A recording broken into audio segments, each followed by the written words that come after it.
So good morning.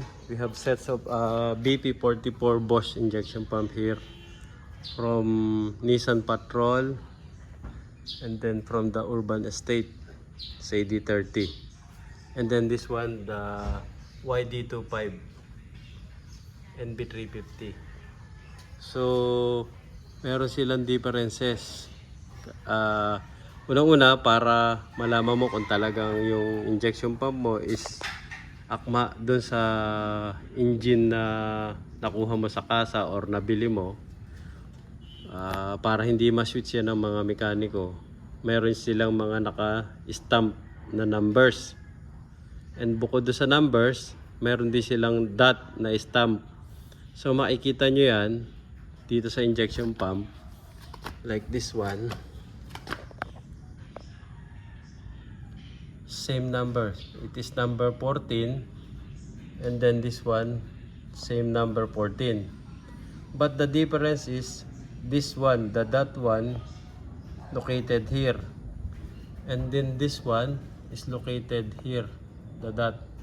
So if you are a CD30 owner, you must check your identification here.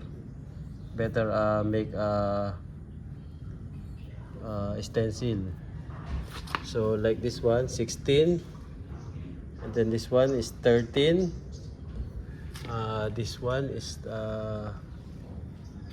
or 6, I think 6, and then this one is 4, and then the dot is here. So they have differences. This one 12, and then the dot is here.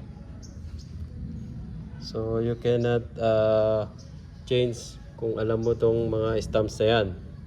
And then the differences is like this one, they have the same number, but this one is from Nissan Patrol or Nissan Elgrand, and then this one is from Nissan Urban Estate. So para ma-identify mo, meron siya nakalagay dyan.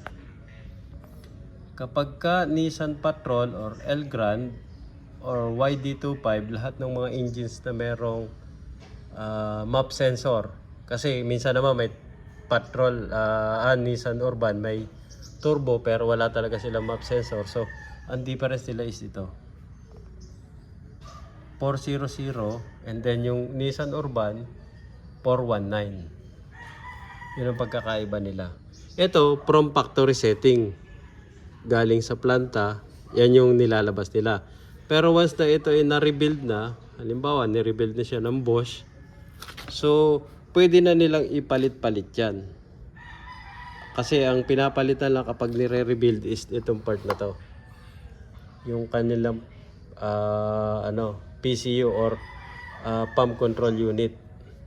So pag pinalitan mo yan, iproprogram na nila akma para doon sa sasalpakan mo. So yan. Okay, thank you.